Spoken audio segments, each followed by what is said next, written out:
Este Fora da Política, Não Há Salvação, tem como discussão o partido militar, ou seja, a atuação política das Forças Armadas no Brasil, né? Como é que elas influenciam no processo político, como é que elas participam do processo político. Tem vários dos membros das Forças Armadas em diferentes órgãos de Estado, e não apenas aqueles da área militar, mas nós vemos gente no judiciário, no legislativo e particularmente no momento atual, com o governo Bolsonaro, muita gente no executivo. E pode-se dizer, no entendimento do Marcelo Pimentel, que é o nosso entrevistado de hoje, que existe aí uma lógica partidária, ou seja, há muito mais do que um presidente que conduz esses militares, talvez militares que conduzam esse governo a partir dessa lógica do partido militar. E para entender essa questão, eu vou pedir ao Marcelo para começar a nossa conversa, primeiro dando as boas-vindas, agradecendo a participação dele. Marcelo Pimentel, que é um coronel da reserva do Exército, ele é mestre em Ciências Militares pela Escola do Comando do Estado-Maior do Exército, a ECEME, e tem tratado no âmbito público de uma série de temas relacionados a essa questão. Inclusive, publicou um capítulo recente num livro organizado...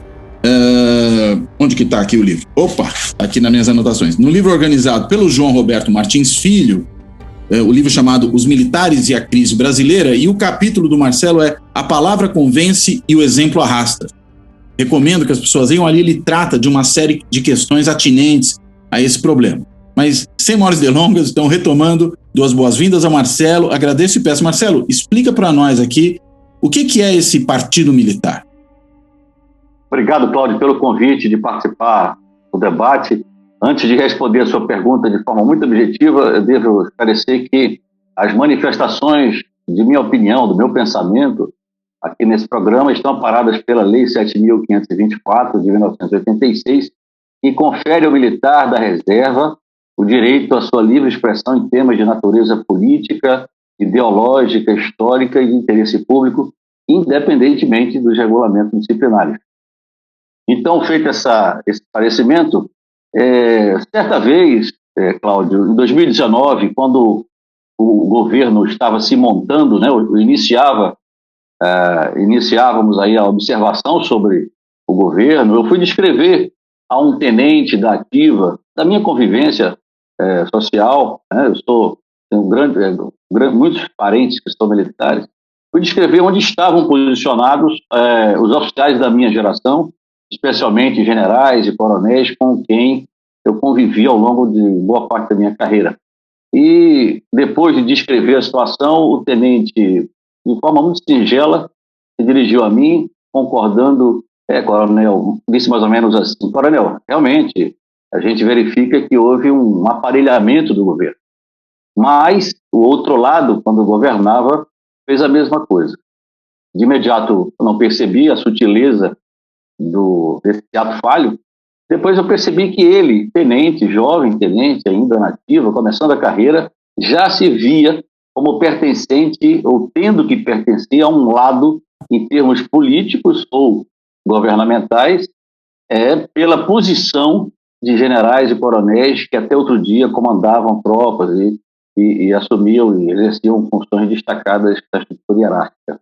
Então isso me despertou o interesse de reler alguns autores, Zé Moreira de Carvalho, Oliveiras Ferreira, que eu já tinha lido como tenente, capitão, e conhecer, travar contato com outros autores que tentam descrever o fenômeno atual, como Piero Leiner, um antropólogo, o próprio professor João Roberto, que você citou, é um organizador desse livro, e percebi que valeria a pena abordar esse protagonismo de militares na política, considerando-os como um partido ou uma lógica partidária. Então, eu defino esse partido militar, emprestando esse conceito desses autores, como um grupo coeso, disciplinado, hierarquizado, evidentemente informal, com algumas características autoritárias e pretensões de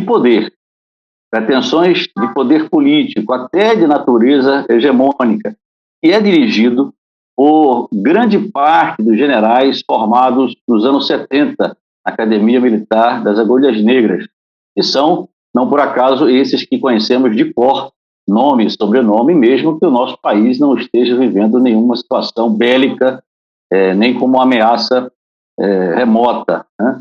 Então, é esse grupo que, na minha visão, vem dinamizando, ou seja, vem dando direção, sentido e velocidade a dois processos que se alimentam mutuamente e que, de certa forma, constituem esses três elementos, o partido e os dois processos, um fenômeno histórico, sociológico, que acompanha a formação do Estado brasileiro desde o Segundo Império, especificamente. Os dois processos são muito evidentes hoje, que é a politização das Forças Armadas ou dos militares, que são os integrantes das Forças Armadas, e um outro processo, espécie de corolário desse processo, que é a própria militarização da política, e evidentemente através da política, por intermédio da política, da própria sociedade. Eu vejo um quadro aí no seu backdrop, fora da política não há salvação, que é o nome do canal, eu né?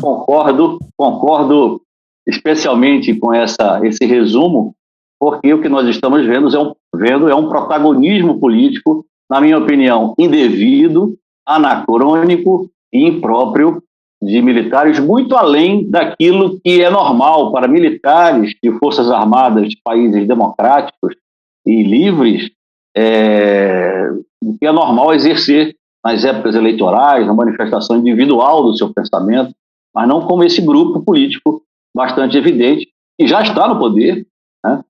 Não entrou no poder desta vez, diferente de outras ocasiões do fenômeno, arrombando a porta, rompendo a institucionalidade, mas entrou no poder pela via democrática e permanece no poder, controlando, inclusive, as narrativas sobre o governo, de modo a fazer aquilo que todo partido político que conseguiu o poder tem como objetivo, que é manter-se no poder. E é exatamente o que nós estamos assistindo aqui nas vésperas do início da campanha eleitoral, com as acomodações de políticos e grupos para essa disputa. É assim que eu entendo o Partido Militar, é uma licença retórica a esses autores, cientistas, mas que eu acho que ajuda a descrever que não são meia dúzia de generais que estavam passando pela porta do Planalto em 2019, 2018, né, e foram chamados por um capitão do Exército bastante notório para ajudá-lo no governo. Isso aí é um projeto, tem método e não começou agora, começou alguns anos atrás. Aliás, uma coisa que chamou atenção nessa história que você mencionou, Marcelo, do tenente, é que quando ele diz, nós estamos aparelhando, mas o outro lado também aparelhou. Agora, o outro lado, eu presumo aqui, é, de fato, composto por partidos políticos, né? Ou talvez por um partido em particular, ou alguns partidos, pelo menos. E vamos dizer, partidos na democracia ocupam lugares no governo mesmo, disputam o poder, isso é, digamos, esperado. O que não seria esperado é que o nosso lado, entre aspas, aqui, o lado a que o tenente se referiu, também ocupasse esses mesmos espaços de uma maneira análoga àqueles que são partidos, né? Então isso, de alguma forma, vamos dizer assim, reforça, né, essa percepção que você aponta de que há um comportamento similar a de partido. Né? E uma outra coisa, partido é um tema que eu gosto bastante, partido é parte, né? Partido é necessariamente um grupo que defende um ponto de vista, um interesse, uma visão de mundo particular, né? E a ideia é que o Estado é o todo, né? O Estado pode até, digamos, ser objeto da disputa, no caso do governo, por diferentes partidos, mas quando a gente pensa numa instituição tipicamente de Estado, como as Forças Armadas, se comportando como parte, acho que tem um problema aí, não tem, não? Problema seríssimo, e você foi muito preciso na conclusão. Foi o que eu tentei explicar ao tenente depois, né, que é legítimo que um partido que vença eleições distribua o poder pelas forças que ajudaram ele a vencer as eleições. Absolutamente legítimo os outros partidos antes terem feito isso. É claro que dentro de princípios éticos, republicanos, etc. Mas não é realmente admissível que isso aconteça com uma instituição de Estado. E muitos tentam caracterizar esse descolamento da instituição do governo, referindo ao fato de que a grande maioria dos militares que ocupam cargos políticos neste governo é da reserva. Mas isso é uma pressa conclusiva muito grande, porque em nenhuma outra profissão, Cláudio, nem do serviço público, o aposentado tem características tão próprias como um oficial da reserva. Tanto assim que foi com esse argumento, oficial ou militar da reserva, e convencemos, por intermédio das lideranças políticas militares em 2019, o Congresso, ou seja, a sociedade, que nós não nos aposentamos. E por não nos aposentarmos, não podemos estar limitados ao teto, por exemplo, da aposentadoria que rege todo o trabalhador brasileiro, seja da iniciativa privada, do setor privado ou do setor público. É o teto que hoje eu acho que está ao redor de R$6.000. Convencemos a sociedade que não nos aposentamos, o militar da reserva continua ativo, tanto assim que a peça publicitária do órgão de comunicação social do Exército, dirigida ao militar da reserva por e-mail, que todos recebem, reserva ativa. Ou seja, os laços de camaradagem, as relações hierárquicas que foram estabelecidas ao longo de uma carreira de 30 anos, pelo menos, elas se mantêm, em grande medida, quando o militar vai para a reserva em relação a quem está na ativa, de uma forma como não se encontra em nenhuma outra profissão. E, além disso, de forma inédita no período democrático, nós vemos a participação de militares da ativa no governo, em funções eminentemente políticas e com autorização do comando do Exército, por lei, por decreto, e ainda assim se tenta vender a imagem de que não há nenhuma relação da instituição com o governo. A minha preocupação, Cláudio, não é com essa geração que hoje ocupa o protagonismo na primeira linha do governo, na administração direta e indireta de generais e coronéis. Não é à toa o título do artigo que eu escrevi para o livro do professor João Roberto, a palavra convence, mas o exemplo arrasta. Não é a minha preocupação, porque essa geração já não entendeu a sua posição. Eu esperava que ela entendesse, né, a posição que deve ter o militar da ativa da reserva no cenário político, mas já demonstrou que não entendeu e não entenderá. A minha preocupação é com esse tenente, com esse capitão, com o cadete que está nas escolas militares da Marinha, do Exército, da Aeronáutica. Que semente, de que forma essa semente já está na mentalidade deles, como eu descrevi nesse diálogo com o tenente, de que forma ela vai germinar ao longo da ascensão profissional desse militar. Eles vão repetir os exemplos desses generais e coronéis, que de certa forma esses generais e coronéis repetem os exemplos de quando cadetes observavam o cenário político nacional nos anos 70. Eram generais e coronéis que pontuavam a política nacional no regime autoritário, ditatorial.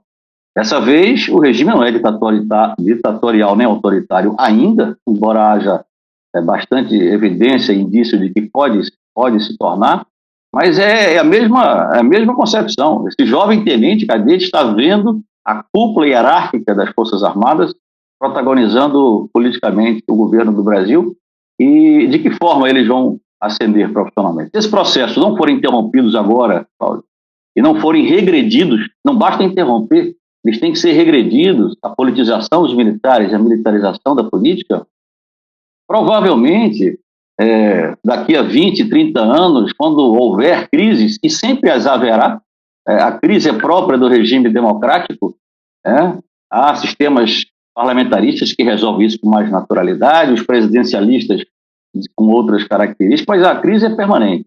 Então, quando houver uma crise ou uma polarização muito acentuada, que também é normal na democracia, de que forma esses generais dos anos 2040, 2050 vão se comportar? Como os seus chefes se comportaram agora?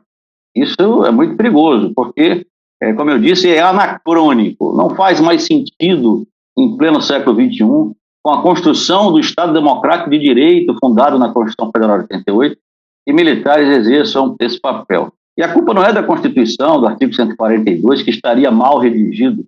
A culpa é dos chefes, que os interpretaram ao gosto político que tinham individual e coletivamente, né? Então, essa mesma Constituição nos fez, durante 30 anos, ocupar o nosso devido lugar.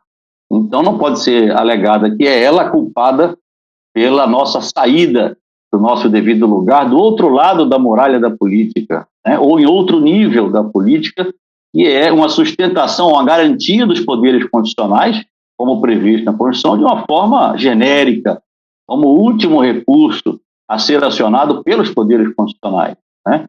E uma garantia da lei e da ordem de uma forma diária e completamente descaracterizada, como vemos hoje, como uma substituição, um complemento do serviço policial. É outro fenômeno muito preocupante.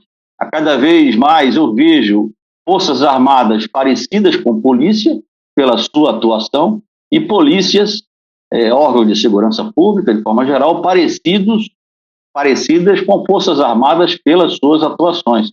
E nessa mistura disfuncional, o Estado Democrático de Direito pode ser comprometido de uma forma bastante perigosa. Então, a minha preocupação é com a nova geração. Já que a liderança militar não está conseguindo voltar para o seu lugar, porque é inequívoco que está fora dele, a liderança política, civil, tem que ter muita atenção nesse processo de sucessão eleitoral, e não só no nível federal, no nível estadual também, né? Para que não considerem os militares como um ator político com os quais se tenha que fazer composições partidárias ou composições pessoais de colocar um general numa chapa anti-Bolsonaro ou pró-Bolsonaro. Isso só vai agravar a situação e pode gerar, aí sim, partidos militares, que também fez parte dessa disputa entre partidos militares, fez parte em grande porção da nossa história republicana, notadamente entre os anos 20 e finais dos anos 60 do século passado, em que a disputa entre esses partidos acabou gerando o maior rompimento institucional já havido na nossa história, que foi o golpe de 64, e a mais longa ditadura, o regime autoritário da nossa história, que foi o regime de 64 a 85, inaugurado por um golpe e dirigido por generais, e que, infelizmente, hoje, em pleno 2021, são motivos de ordens do dia, assinadas por comandantes militares e ministro da Defesa, que também é militar, e que não causam nenhum incômodo à sociedade, vira no máximo manchete de um dia e passa de forma desapercebida para a grande parte do Brasil, e é um absurdo, sob o meu ponto de vista, que comandantes de Forças Armadas assinem ordens do dia, que são ordens para a sua tropa, né? Mencionando episódios de natureza política de triste recordação para o país, inclusive os intitulando golpe e ditadura como marcos da democracia. Não é admissível, não foram e jamais serão, mesmo que se tentem narrá-los como sendo. Agora, uma coisa interessante que você menciona, né? Você fala de uma militarização da política e do seu, digamos, reverso, que seria essa politização das Forças Armadas, né, ou dos militares.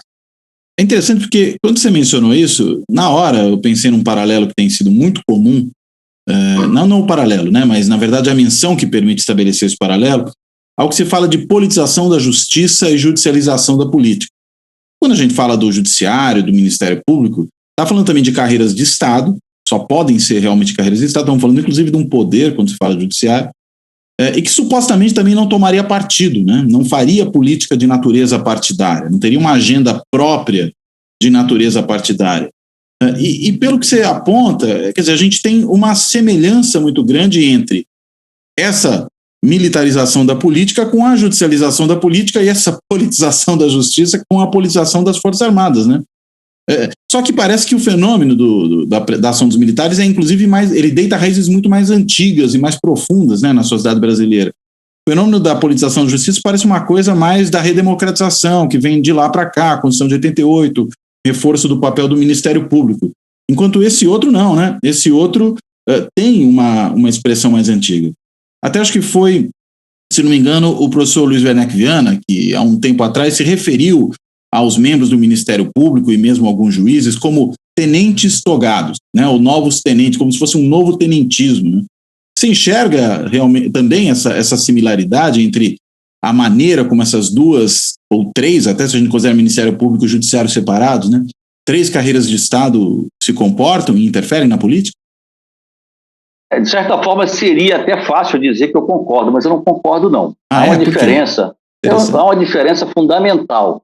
Chamar um promotor, digamos, que tem um certo ativismo político de tenente togado, esquece-se de um fator importantíssimo. O promotor não usa armas. O promotor não é o último recurso do Estado com o emprego da violência para a garantia da lei e da ordem, para a garantia dos poderes constitucionais. E o próprio Instituto do Ministério Público, ou seja, mais do que o Instituto, o fortalecimento do papel do fiscal de lei do Ministério Público, que é resultado da Constituição de 88, é natural que, ainda jovem, se encontre diante de certos dilemas de militância, às vezes para um lado ou para o outro, de certa forma é compreensível. Mas veja, você reconhece, nós estamos falando de uma disfunção, mas de uma disfunção dupla.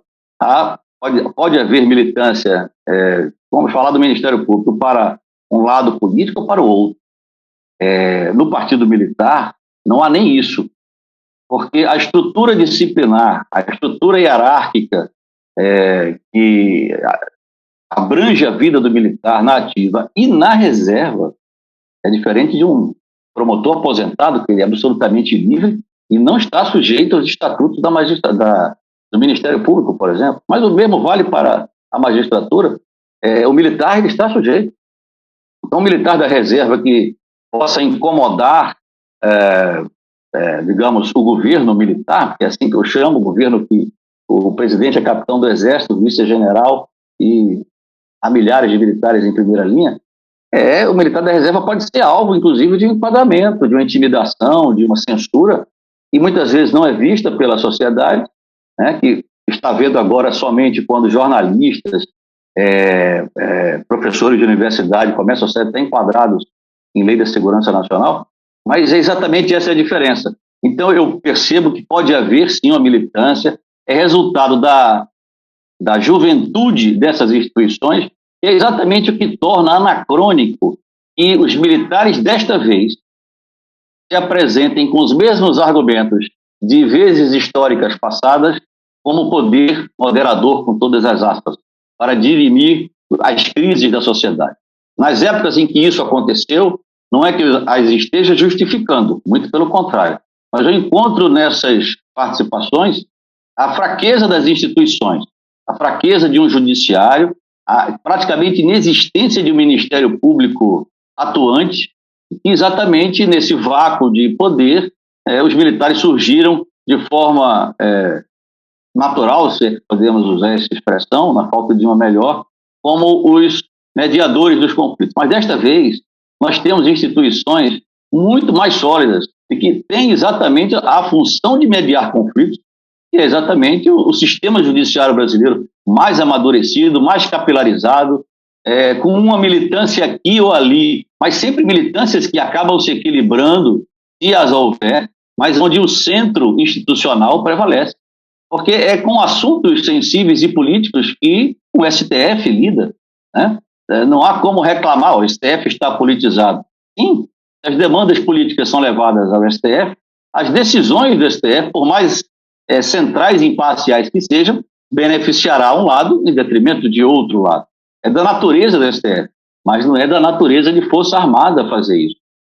Por isso que me espanta a precariedade dos argumentos com que meus colegas generais, e aí eu faço um parêntese, eu não faço nenhuma crítica às vidas privadas dos meus colegas generais e coronéis ou de qualquer militar, e muito menos das suas carreiras profissionais, todas cobertas de erros. A minha crítica é na esfera pública e política, já que eles foram para a política, nenhuma vivandeira foi buscá-los nos bivacos para trazê-los para a política.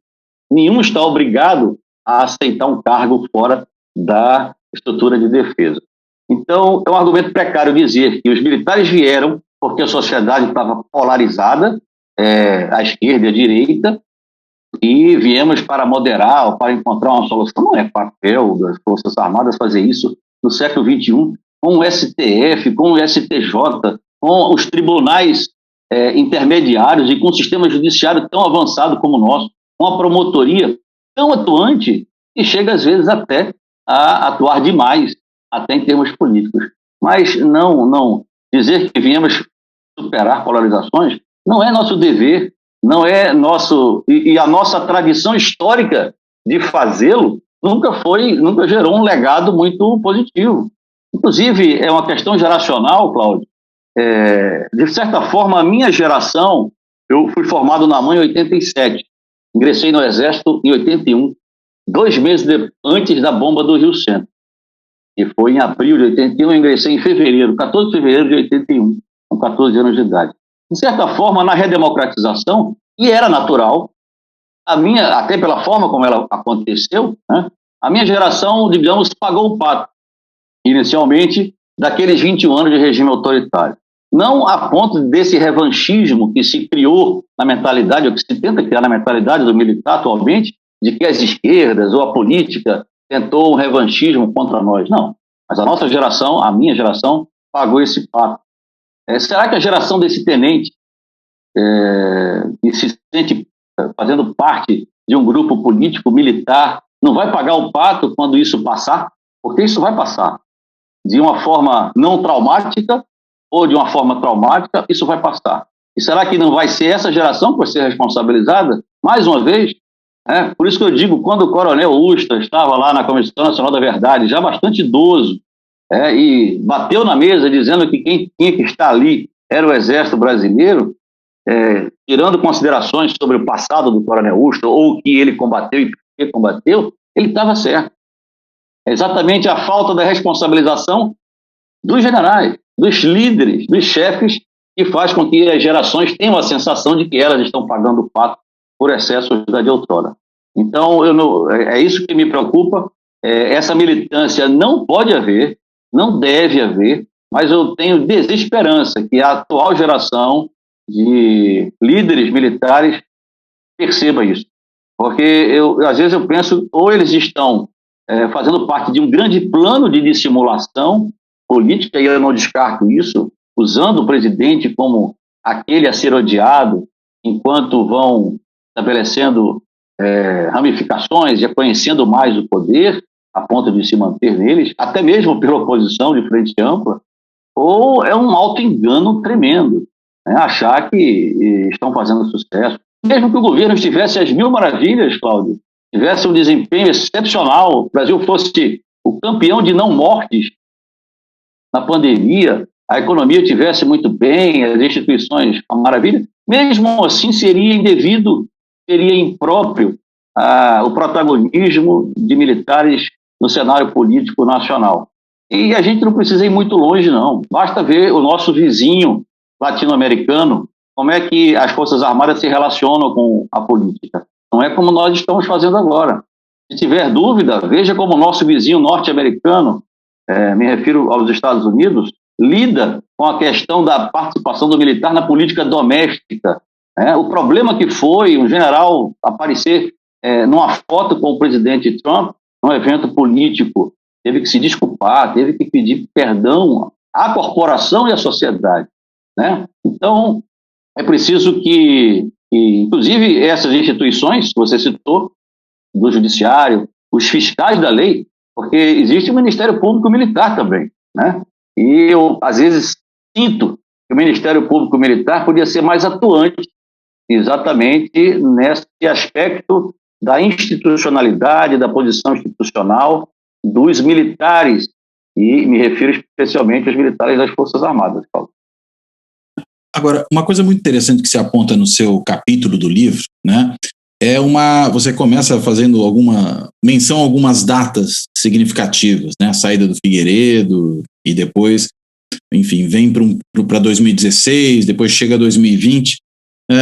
Um dado interessante é quando você aponta, que de todos os membros, os generais daquela reunião do Alto Comando do Exército, que ocorreu em 2016, ainda à época da presidente Dilma, eram 17 generais, só 2 em 2020 não estavam em algum cargo de natureza política, A gente está falando da mesma geração. O que explica, desse ponto de vista, da sua perspectiva de análise, essa presença tão massiva de tantos generais em cargos políticos daquela mesma reunião, E a gente está falando de gente que, pouco tempo atrás, estaria, digamos assim, tomando as decisões que supostamente não seriam decisões de natureza partidária, É um número que impressiona, É verdade. E olha que quando eu redigi o artigo, foi no início do ano passado, para o livro, Eu nem considerei o alto comando de 2018 e 2019,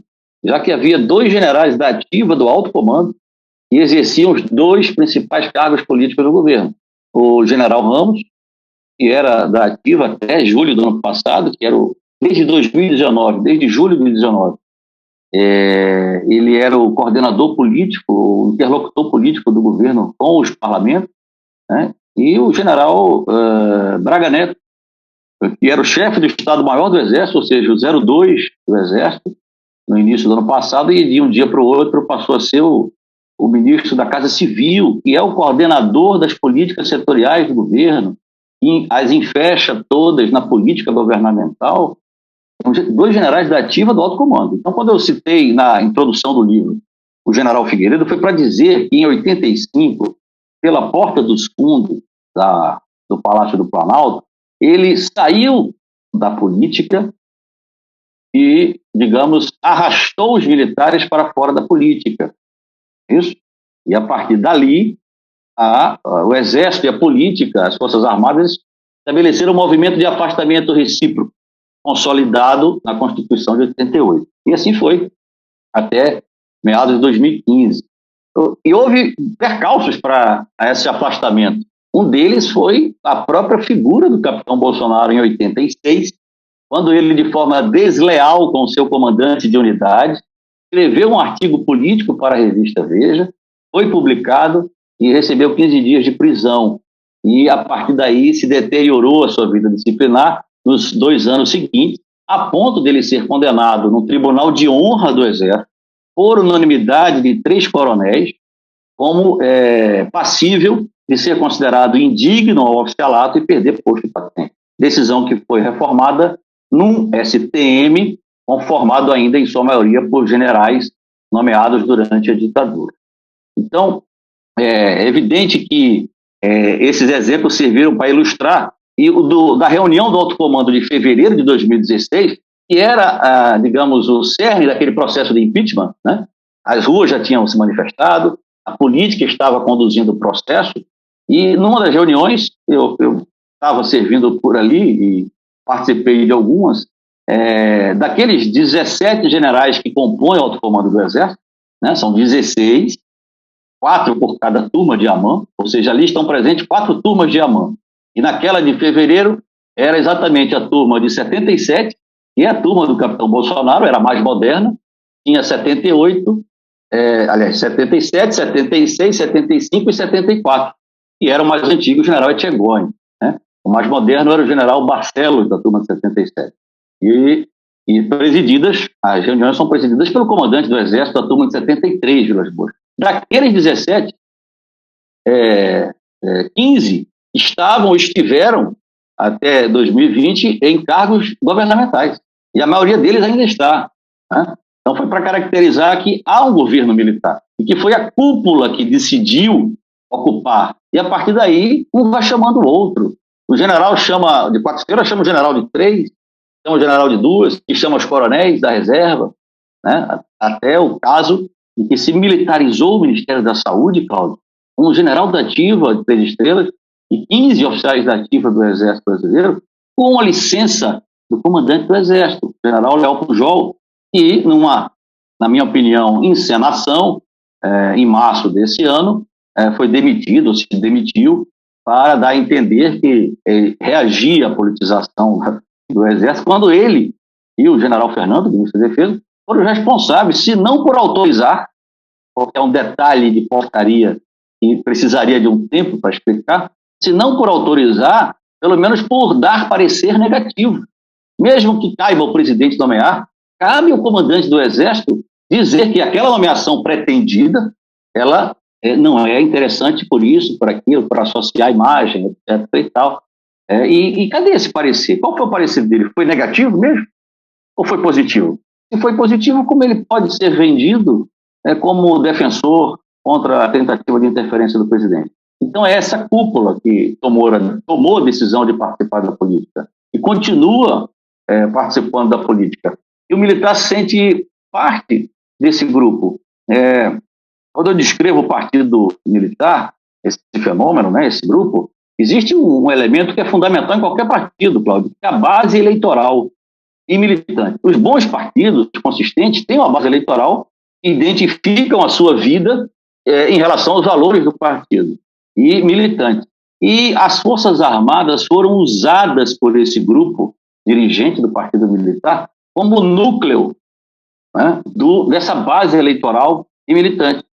Então, a família militar, como se costuma chamar, que é o militar, seu entorno familiar, e depois o seu entorno social aproximado, e pelo uso das redes sociais, o entorno social ampliado, vai, de certa forma, servindo de voto, né? Vai amalgamando votos para que essa cúpula ocupe os cargos mais relevantes do governo.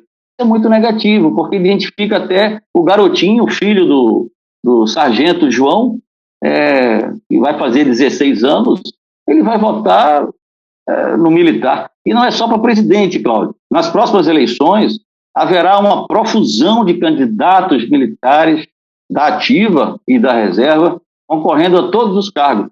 É a ampliação do protagonismo do Partido Militar em outros entes federativos, em outras instâncias políticas, em parlamentos estaduais, etc. O que vai acelerar esse processo de militarização da política. Não que os valores militares estejam errados ou sejam incorretos. Não. É que os valores militares de obediência, de camaradagem, que beiram o corporativismo, porque é assim que tem que ser na guerra. Eu só vou sair da trincheira para enfrentar o fogo inimigo se o meu companheiro for também. E para que eu vá junto com ele, eu tenho que ser muito amigo dele, independentemente de qualquer crença política dele ou de qualquer crença religiosa dele. E eu só vou seguir o meu comandante se ele for também na frente, independente da vida pessoal daquele comandante, é porque ele foi. Essa lógica faz sentido, esses valores fazem sentido no exercício da profissão militar. Mas, se aplicados à política, eles desfuncionalizam a própria essência política, que é do dissenso, da formação de alianças, às vezes temporárias, às vezes mais duradouras, a construção de consensos, o respeito às opiniões. Numa operação militar, eu não posso ouvir todo mundo, não posso ouvir meu subordinado, eu tenho que ouvir o Estado-Maior e tomar uma decisão rápida, amparada pela técnica, pelo método. Então, é essa a impropriedade. É transformar a sociedade, por exemplo, as escolas cívico-militares, com valores de disciplina, aquela disciplina exterior, do sim senhor, não senhor, cola a mão à costa, dedos unidos, faz a continência bonita. Isso não é um valor pedagógico para uma sociedade do século XXI. Né? Por mais que faça sentido na nossa lógica, e num colégio militar que atende a filhos de militares, até pode fazer algum sentido, em termos de família militar, mas não faz sentido espalhar isso pelo sistema pedagógico nacional em crianças que estão entrando no ensino fundamental, porque é impróprio, né? Eu fico muito espantado que meus companheiros não percebam que as Forças Armadas estão sendo usadas com a maior das boas intenções e boas vontades dos próprios integrantes dela como base eleitoral e militante desse grupo político que se arvorou a comandar o país, né? E o próprio verbo comandar, que faz todo sentido na vida militar, é absolutamente perigoso e impróprio quando se usa para termos políticos. Em política não se comanda, em política se governa. Inclusive, as expressões que são usadas hoje no cenário político nacional, orçamento de guerra, força-tarefa, são elementos militares que vão entrando naturalmente no jargão da vida social e vão condicionando a vida social aos valores que são nossos, e eu prezo muito porque eu fui formado neles, mas que na vida social não faz sentido. Eu não posso, por exemplo, como síndico do meu prédio, me apresentar como Coronel Marcelo, colocar lá no fecho Brasil acima de tudo e nem dar ordens para os meus condôminos, né? Mas eu vejo isso acontecer à torta e direito em vários condomínios. É um sintoma dessa politização, aliás, da militarização da vida social, tá certo? Agora, uma coisa muito interessante disso que você acabou de falar, Marcelo, você menciona essa característica, digamos, me corrija se o termo não é esse, né, de ordem unida das Forças Armadas, de uma unicidade muito importante para o funcionamento do meio militar no cumprimento da sua finalidade, da sua função, né? Agora, já que a gente está falando de um partido militar, a minha dúvida é, Não existe no interior desse partido uma disputa também entre facções? Não existem, inclusive, dissidências? E eu vou dar até um passinho à frente. Não haveria, no meio militar, setores importantes, me diga se eles são ou não importantes, que divergem dessa perspectiva de um partido militar? Como é que isso opera no interior das Forças Armadas? É uma excelente questão, porque, primeiro, para divergir do partido militar, o divergente não pode ter ajudado a eleger esse governo. Se ajudou a eleger fazendo campanha eleitoral, que é diferente de votar, qualquer militar vota em quem ele quiser. Mas quando um militar da reserva leva o seu posto junto, os seus valores, e faz campanha para um determinado político, eu nunca fiz e jamais farei, ele não pode, não é um divergente com autoridade moral para fazer, abrir dissidências. E o próprio ato de abrir dissidências do grupo é um ato político.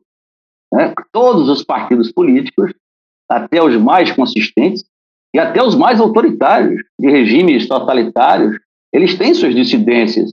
E muitas vezes o público não sabe das dissidências por questões de conformação do partido, outras vezes fica sabendo até propositalmente. Então, a própria criação de dissidências, Cláudio, que eu vejo hoje e que induz muitos a acharem que existe uma ala militar que é democrática, que é anti-Bolsonaro, etc. Se você for ver quem são os que pontuam essas alas, né, são exatamente aqueles que, conhecendo o capitão Bolsonaro desde a academia militar e sabendo de toda a trajetória dele, política, pessoal, apostaram em militares, se transformaram em cabos eleitorais e até participaram do governo e que saíram em ações até espetaculosas para chamar a atenção, com desculpas bastante inverossímeis, como, por exemplo, foi demitido por um tweet do filho do presidente, como o general Santos Cruz, que é o mais notório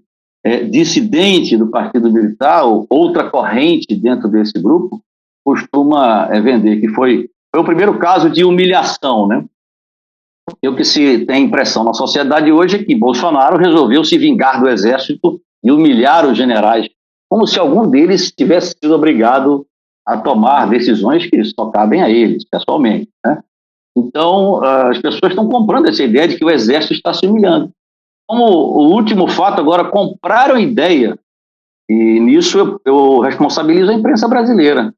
Não sei por que razões, não sou especialista, mas ela acaba colaborando para essa narrativa de que o comandante do Exército atual, e aqui não vai nenhuma crítica à decisão dele, que ele ou se curvou a Bolsonaro na não aplicação de sanção disciplinar ao general da ativa Pazuello, pelo fato notório da manifestação política, ou ele fez um recuo tático para não escalar uma crise com o presidente. Sendo por um ou outro motivo, né, o mal é o mesmo, é a impunidade. Seja porque se dobrou, seja porque fez um recuo tático, é a impunidade. Porque a partir de agora, qualquer militar da ativa pode, numa manifestação contra o presidente da República, dizer fora Bolsonaro. Se o general da ativa sobe no palanque e diz: fala aí, galera, o PR é do bem, qualquer outro militar da ativa pode subir no palanque e dizer: fala aí, galera, o PR é do mal. Certo? Então, a decisão do comando do Exército, e como foi divulgado de que o alto comando foi consultado, eu nunca apliquei uma punição, eu já apliquei várias. Já sofri, passei 38 anos na ativa sem sofrer nenhuma. Sofri 2 na reserva há 2 anos por criticar isso, por falar isso que eu estou falando aqui para você. Né? Punição ilegal, inclusive, injusta. Então, eu nunca precisei consultar ninguém para punir algum subordinado que transgrediu a disciplina, eu só consultei o RDE, o Regulamento Disciplinar do Exército. Então, cabe ao comandante do Exército, é um ato individual dele, aplicar o RDE. Se ele não aplicou, ele tem que dizer para o militar e para a sociedade, que teve repercussão social, por que ele considerou que o ato do general Pazuello não tipificava uma transgressão disciplinar prevista no anexo 1 do Regulamento Disciplinar do Exército, para que os militares entendam, afinal de contas, que conduta é punível e não. né? Porque, como eu disse, se ele não Não explicar... só não explicou, como colocou sigilo de 100 anos, né? Também é impróprio, porque nenhum processo disciplinar é sigiloso. O resultado de um processo administrativo disciplinar é a nota de punição. É uma espécie de sentença, se a gente for comparar com o âmbito criminal, jurídico, etc. Essa nota é publicada em boletim interno, exatamente para servir de exemplo aos militares que estão sujeitos àquele comando, e no caso é o comandante do Exército, ou seja, todos, né? Que aquele ato, aquele fato praticado pelo militar se enquadra no número tal, tem a seguinte agravante, a seguinte atenuante, classificação média, grave ou leve, para servir de exemplo. Essa é a essência do exemplo da disciplina, né? Quando não se pune, também tem que dizer por que não se puniu, né?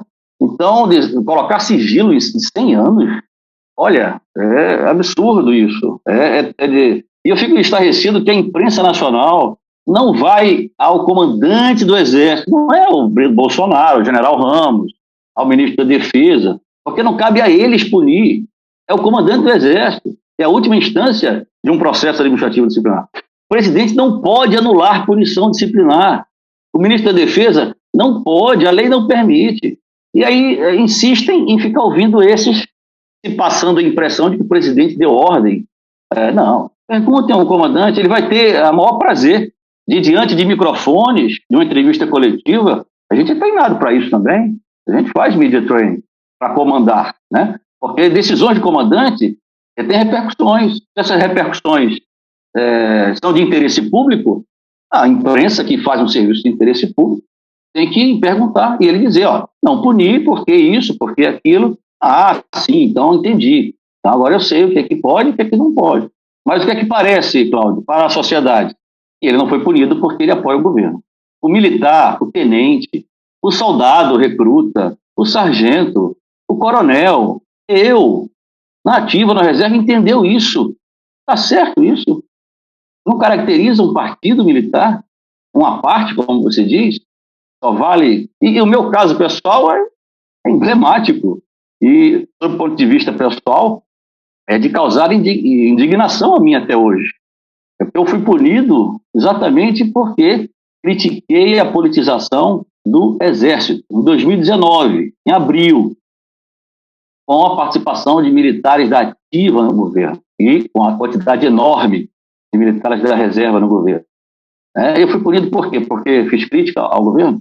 Criticar o governo hoje é criticar o Exército, que a minha tese do Partido Militar se confirma, né? Então, não pode dar esse tipo de interpretação. A imprensa tem a responsabilidade de perguntar à autoridade que cabia punir, porque não puniu. Ele vai lá e fala, não através de uma nota lacônica e superficial expedida pelo seu porta-voz, que é o chefe da Conta Social. Aliás, em janeiro de 2019, o porta-voz do Exército, que falava em nome do comandante do Exército por 4 anos, durante o comando do general Vilas Boas, de um dia para o outro, e na ativa, passou a ser o porta-voz do presidente da República e do governo brasileiro. Isso aqui é maior com a autorização do comandante do Exército. E eu não sei se já era o general Léo Pujol ou se ainda era o general Vilas Boas. Você quer maior prova de politização do Exército? Aliás, a minha outra punição foi porque disse que esse porta-voz mentia num contexto histórico, e eu posso fazer críticas e manifestar-me livremente sobre história, quando afirmava que o golpe de 64 e o regime que ele instaurou eram uma revolução democrática. Ele disse isso diante da imprensa, diante do Brasil, e eu disse que ele mentia. Evidentemente, Cláudio, eu estou falando no contexto histórico, né?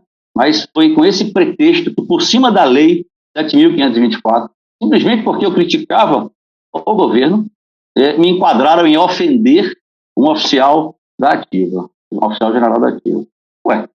Esse oficial general da ativa jamais poderia estar exercendo um cargo político, porque ele estava cometendo transgressão. Quando ele, general da ativa, se manifestava politicamente, era a voz política de um personagem político que é um presidente da República. Mas aí eu fui punido, né? Isso me causou bastante indignação, já assimilei, faz 2 anos isso, entendo isso como a prova mais cabal, juntando com a não punição do general Pazuello, de que, infelizmente, e olha, eu não tenho nenhuma satisfação de dizer que eu estou certo, E, infelizmente, faz sentido considerar esse fenômeno redivivo e esse partido militar atuante. Ele tem que ser extinto de uma vez por todas na história do Brasil. E o meu papel no debate é sempre em defesa do Exército brasileiro, em defesa dos militares do Exército e das Forças Armadas, em termos de sua institucionalidade, da sua importância capital para a garantia dos poderes constitucionais. Eu não posso garantir poderes constitucionais se eu sou identificado pela sociedade como fazendo parte de um lado político. Eu perco a legitimidade de fazê-lo e até de mobilizar o país para uma ameaça externa, porque uma ameaça externa precisa da mobilização de todos, independentemente de partidos, crenças religiosas, posições ideológicas, e a sociedade nos identificando como tendo uma posição ideológica definida. Não interessa se é a direita ou a esquerda, ou apoiando o governo do PSL, do presidente Bolsonaro, do PT, não pode nos identificar. Nós não podemos fazer isto. É uma insensatez, é uma impropriedade. E é nesse sentido que eu faço as críticas. É sempre no sentido do interesse público, porque nós somos uma instituição do maior interesse público. É por isso que eu falo e é por isso que eu participo do debate e agradeço o seu convite.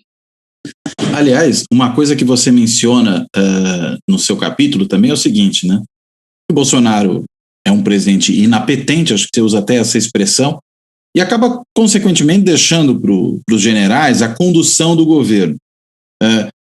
Trabalhando um pouco em cima dessa ideia, né? O Bolsonaro não é exatamente, vamos dizer, um político comum, trivial, né? Pelo seu modo de se comportar, pela maneira como se dirige à imprensa, se dirige ao público, quando, inclusive, tenta afirmar sua autoridade, né? Aqui mando eu, né? E aquelas coisas todas que a gente está acostumado a ver do Bolsonaro, eu diria, não só desde a presidência, mas desde que começou a sua carreira política.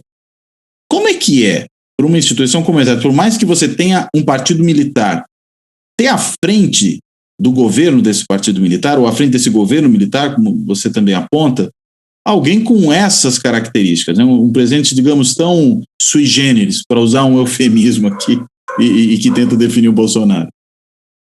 Essa pergunta você tem que fazer, todos os brasileiros têm que fazer aos generais que estão no governo, né? Exatamente caracterizando isso que você falou. Aqueles que hoje estão anti-Bolsonaro, com todas as aspas, mas ajudaram a eleger e participaram do início do governo. Na minha visão, diferente do senso comum, né, a figura do Bolsonaro, apesar de ela ser, nesse fenômeno da recidiva do Partido Militar, esse projeto de poder, apesar de ela ser central e, digamos, catalisadora desses dois processos do fenômeno, ela não é a que concebeu a própria candidatura, não é a que idealizou essa participação, nem que construiu o governo. Esse governo foi construído por generais. Eu tenho provas cabais disso. Eu vi colegas recebendo ligações de ministros de Estado que eles nem conheciam. E os ministros também não os conheciam, simplesmente porque receberam, certamente, uma lista de militares que deveriam ser contratados para dirigir INCRA, FUNAI e órgãos de Estado com os quais não tinham a familiaridade. Então, isso caracteriza bem que a idealização desse fenômeno, desse partido, a própria montagem do governo, a dinâmica do governo, tem o Bolsonaro como um personagem, mas não como digamos, o mais importante. Como ele disse, ele é inepto, foi a palavra que eu usei. É muito clara a inépcia, basta ver a agenda presidencial e ver de que forma ele exerce o governo. É inepto. E se vende a ideia de que os generais são necessários e por isso devem ser tolerados, apesar de tudo, para controlar esse inepto ou esse louco, né? Esse golpista, com todas as aspas, né? Isso faz parte, da minha opinião, e eu acho que não há tempo ainda não há mais tempo da gente aprofundar isso, faz parte com algo que nós aprendemos desde a academia militar e aperfeiçoamos ao longo do tempo, que era enganar o inimigo. O inimigo tem que saber que eu vou atacar por um lado, uma determinada hora, um determinado valor de tropa, né? E de uma determinada maneira. Ele tem que entender isso. Enquanto ele entender isso, eu vou fazer outra coisa para surpreendê-lo. Então, isso que se constrói hoje muito por esse governo, principalmente por intermédio de vazamentos para jornalistas importantes, que tem grande repercussão e poder de formação de opinião pública, é nesse sentido. Agora, com a finalidade de manter o poder que já conquistaram, porque é inegável que estão no poder, né? Então, é essa narrativa que o Bolsonaro ajuda a fazer. Ele, de estorvo no Exército, lá para 2014, 13, 15, passou a ser um mito. E foi com essa imagem de mito que ele chegou para salvar o Brasil em 2018, e 57 milhões de brasileiros acreditaram nele porque o Exército estava colado nele. A imagem do Exército estava colada nele. Também não vale a pena aqui aprofundar como isso se deu. E depois de mito, ele virou o cavalo de Troia para a ocupação do poder por esse grupo que eu já descrevi aqui bastante. E a partir daí ele passou a ser um espantalho, chamando atenção para assuntos completamente prosaicos, revoltosos, que davam muita manchete, enquanto, para usar a expressão de um dos seus ministros, se passava a boiada e se ia ocupando o poder, se enraizando no poder, se conhecendo o poder, né? E a partir de algum momento na pandemia, de espantalho, ele passou a ser estorvo de novo. Para usar uma expressão muito popular aí pelo Big Brother, muito aqui da minha terra, o basculho, né? Então, de certa forma, é assim que o brasileiro informado, aquele que tem algum senso crítico, percebe o presidente da República hoje. E, na minha opinião, isso não é por acaso. Afinal de contas, é um político de 30 anos de parlamento. Não é um qualquer, por mais medíocre ou por mais inexpressivo que tenha sido, ele sabe fazer política. Foi eleito sucessivos mandatos.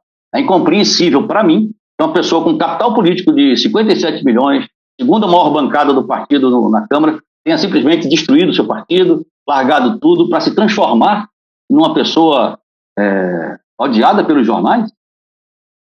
Então, vale a pena talvez aprofundar esse papel que ele vem exercendo, que ajuda na finalidade do Partido Militar se manter no poder, seja pela situação, com o enfraquecimento eleitoral do Bolsonaro. Acredito que ele não vença em segundo turno a ninguém, acredito sinceramente. Acredito até que ele nem participará do processo sucessório com relevância, ou pela oposição, com essas dissidências que você insinuou aí, de uma ala militar que seria mais democrática e anti-Bolsonaro, que está doida para, dentro de uma outra encenação disciplinar, chamar a atenção do Brasil e fazer o Brasil se dividir mais uma vez entre Bolsonaro, que é o mal, né, e as forças do bem, em que estaria pontuando, por exemplo, um general Santos Cruz, que receba uma ordem para ser punido, que o comandante do Exército receba uma ordem para puni-lo por alguma coisa, e o comandante do Exército diga que não vai mais punir, porque já não puniu o general Pazuello, e se crie mais uma encenação e faça o Brasil ficar dividido, e ele vai ser certamente aquele nome que a Frente Ampla tanto procura, já lançou vários balões de ensaio, não deu certo, mas pode ser esse partido militar caranguejo, com muitas pinças, tanto pela situação como pelas oposições, Frente Ampla. Então, isso aí já é inclusive um projeto, uma projeção para o cenário político daqui para frente. A gente já está em campanha, né? As mudanças de personagens importantes de um partido para o outro, formação de alianças, que a gente vem acompanhando, já dão esse indício. Então, é assim que eu vejo esse papel do presidente da República. É mais um ator, claro, tem muita coisa que é natural, realmente, o que facilita o trabalho do ator, e como uma grande dissimulação política desse grupo que está no poder, porque a gente sabe fazer isso, a gente aprende a fazer isso. Quanto mais a gente enganar o inimigo, mais chances de sucesso terá a operação planejada para a conquista de um objetivo militar, né? Transporte isso para o mundo político, porque os militares transportaram para a política, e você poderá entender o que quero dizer. Para a gente fechar e encerrar de vez, só uma última questão, e aí se você quiser depois amarrar suas conclusões, está valendo também, Marcelo. E as PMs, as polícias militares, né? A gente está falando se a gente pensar nas polícias militares no seu conjunto, de um contingente muito maior do que o das Forças Armadas, de gente que está, digamos, na lida da violência cotidiana, né, usando armas diariamente, não apenas em situações de treinamento, de ações mais episódicas.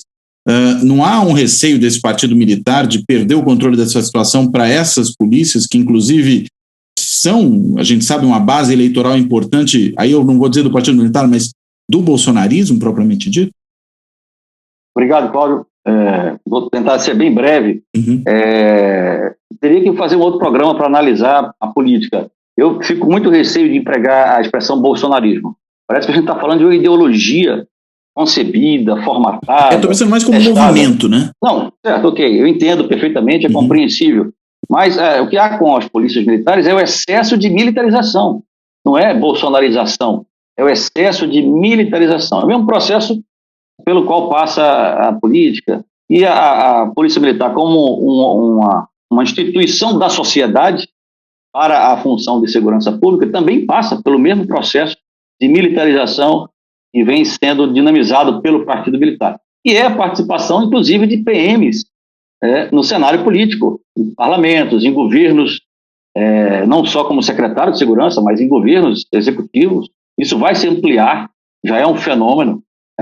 Basta você ver quantos usam posto nas suas designações de nomes políticos, e eu acho que merecia um estudo, mas eu vejo que elas também podem ser usadas como um personagem para que a sociedade perceba que nós estamos perto de um rompimento institucional, perto de um golpe, e é necessário fazer alguma coisa até fora do normal.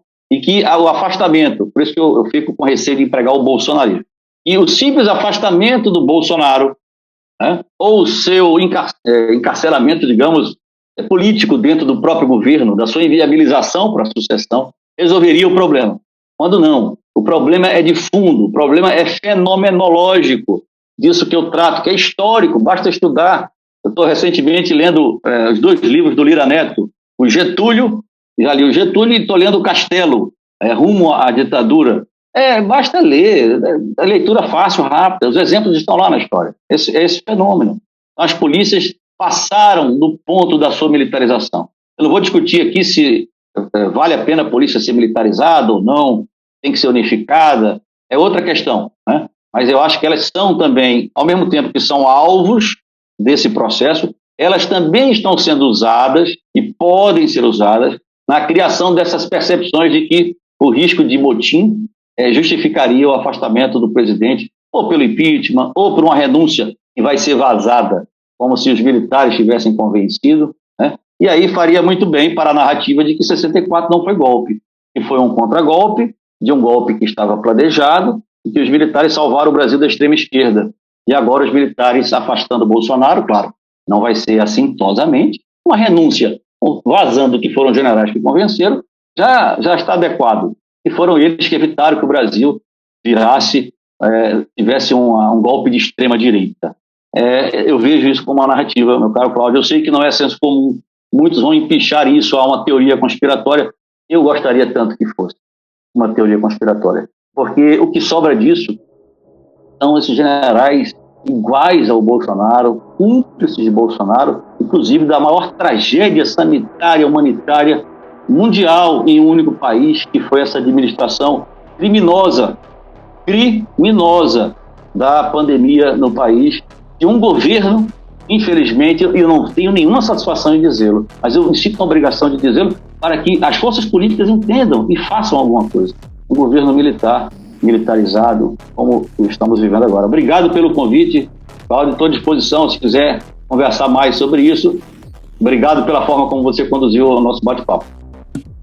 Marcelo, muitíssimo obrigado a você, foi super esclarecedor. Eu acho que, enfim, quem ouvir isso aqui, assistir, vai sair entendendo muito mais do que realmente está acontecendo no país e do que é essa atuação dos militares na política brasileira.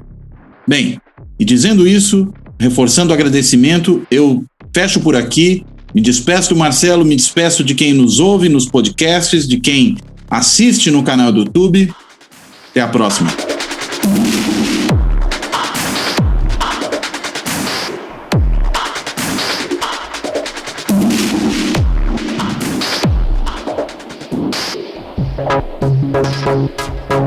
Thank you.